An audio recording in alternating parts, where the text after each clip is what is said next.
let's do the perfect 5-minute makeup routine for drop off. I like to keep things simple when I'm running out the door at 7:30 a.m. So I start with a little bit of Glossier primer just to give my skin a little shine and boost, and follow that with the Summer Fridays Tinted Skin Moisturizer that just gives me the right amount of coverage for everyday makeup.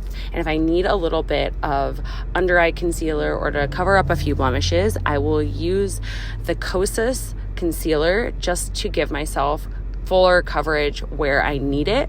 From there, I go in with a little bit of the Lawless non-toxic powder to just brighten any areas either under my eyes or in the creases of my laugh lines, and I will wipe that off right after I do my contour, which is the Say Beauty contour, and I do that underneath my cheekbones and around my forehead, on my jawline. A little bit of the Say blush that's also combined with a highlighter, so it's a 2-in-1. And then I will dust off that powder, give myself a little bit of the Summer Fridays birthday cake lip gloss, brush up my brows, and we are ready to go.